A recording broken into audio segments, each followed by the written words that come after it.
when you go to the theater, you watch the actors, I do confess that I love nothing in the world so well as thee.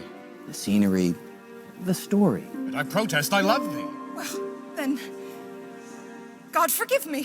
What offense, sweet Beatrice? But there's something important here that you won't find mentioned in the playbill. Something we hardly ever notice.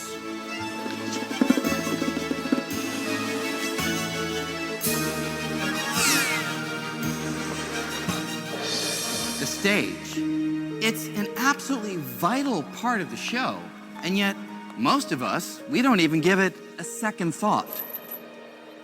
But Isaac Newton, he did. This is how the father of modern science pictured space, as an empty stage. To Newton, space was the framework for everything that happens in the cosmos, the arena within which the drama of the universe plays out. And Newton's stage was passive, absolute, eternal, and unchanging. The action couldn't affect the stage, and the stage couldn't affect the action. By picturing space in this way, Newton was able to describe the world as no one had ever done before. His unchanging stage allowed him to understand almost all motion we can see around us, yielding laws that can predict everything from the way apples fall from trees to the path the Earth takes around the sun. These laws work so well that we still use them for the things we do today, from launching satellites to landing airplanes. And the laws all hinge on one radical idea: space is real. Even though you can't see it or smell it or touch it, space is enough of a real physical thing to provide a benchmark for certain kinds of motion, like that skater. Newton would say that when she spins, her arms splay out because she is spinning with respect to something, and that something is space itself. Philosophers have been debating the nature of space for a very long time. What Newton does is change the terms of the debate.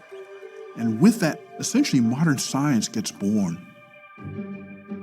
Newton's stage was a huge hit. It enjoyed the limelight for over 200 years. But in the early decades of the 20th century, a new set of ideas emerged that shook Newton's stage to its very foundation. Ideas put forward by a young clerk working in a Swiss patent office. His name?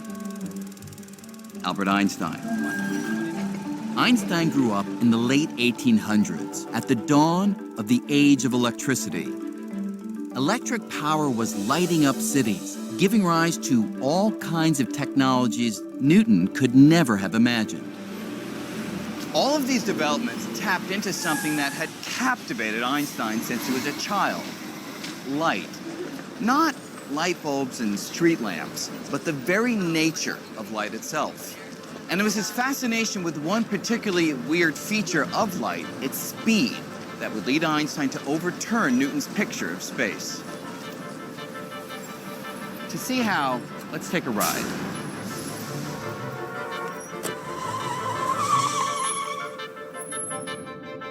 Right now, we're traveling at about 20 miles per hour. And to go faster, all the driver needs to do is step on the gas, and the cab speed changes. Now, you can feel that change, but you can also see it on the cab speedometer or on one of those radar speed signs.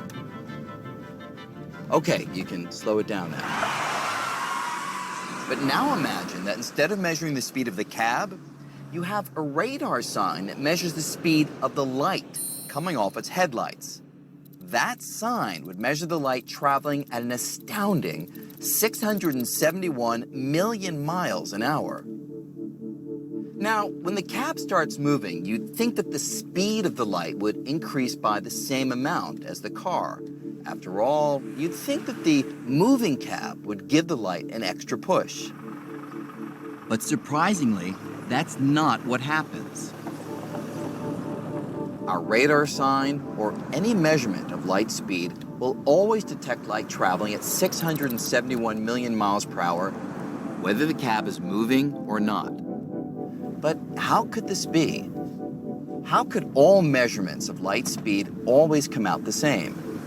If you're running at a wall, it's coming at you faster than if you're standing still with respect to that wall. But that's not true with light. The speed of light is the same for everybody. That's really extraordinary.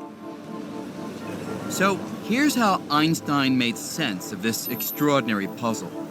Knowing that speed is just a measure of the space that something travels over time, Einstein proposed a truly stunning idea: that space and time could work together, constantly adjusting by exactly the right amount, so that no matter how fast you might be moving when you measure the speed of light, it always comes out to be 671 million miles per hour.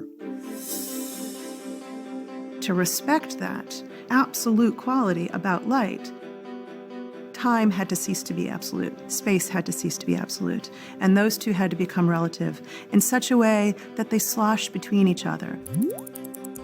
If space and time being flexible sounds unfamiliar, it's only because we don't move fast enough in everyday life to see it in action. But if this cab could move near the speed of light, the effects would no longer be hidden. For example, if you were on a street corner as I went by close to the speed of light, you'd see space adjusting so that my cab, it would appear just inches long. And you'd also hear my watch ticking off time very slowly.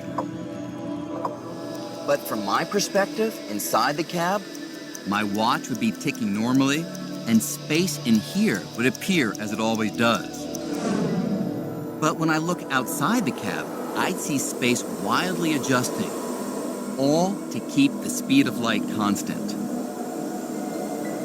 So with Einstein, time and space are no longer rigid and absolute. Instead, they meld together with motion, forming a single entity that came to be called space-time.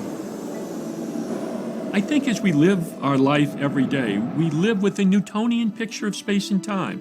It's something that we're comfortable with. But Einstein was able to make reason conquer sense. And that really was the genius of Einstein. This notion that space and time are unity, to me, is one of the greatest insights that has ever occurred in science. It's so counterintuitive to everything we've ever experienced as human beings. And in the hands of Albert Einstein, this new picture of space would solve a deep mystery having to do with the most familiar force in the cosmos: gravity. Newton knew that gravity is a force that attracts objects to each other, and his laws predicted the strength of this force with fantastic precision. But how does gravity actually work? How does the Earth pull on the moon across hundreds of thousands of miles of empty space? They behave as if they're connected by some kind of invisible rope. But everyone knew that wasn't true. And Newton's laws provided no explanation. Einstein found that no Band-Aid patches would fix Newtonian gravity. He had to invent a mechanism for it. He had to understand it. After puzzling over this problem for more than 10 years, Einstein reached a startling conclusion. The secret to gravity lay in the nature of space-time.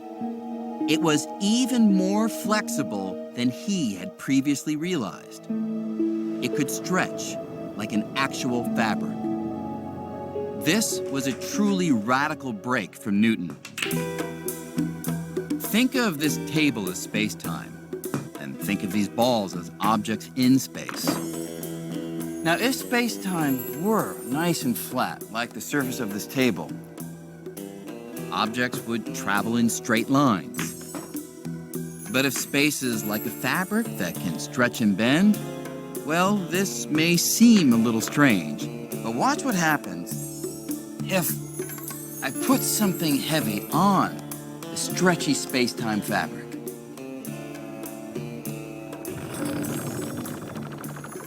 Now if I take my shot again, the ball travels along an indentation in the fabric that the heavier object creates. And this, Einstein realized, is how gravity actually works. It's the warping of space-time caused by the objects within it. In other words, gravity is the shape of space-time itself. The moon is kept in orbit not because it's pulled to the Earth by some mysterious force, but rather because it rolls along a curve in the space-time fabric that the Earth creates. With Einstein, space became not only real, but flexible. So suddenly space had properties, suddenly space had curvature, suddenly space had a flexible kind of geometry, almost like a rubber sheet. It opens up a whole new way of thinking about reality that described the entire universe. Einstein becomes Einstein because of that observation. Where Newton saw space as passive, Einstein saw it as dynamic. It's interwoven with time and it dictates how things move. So, after Einstein, space can no longer be thought of as a static stage. It's an actor, and it plays a leading role in the cosmic drama.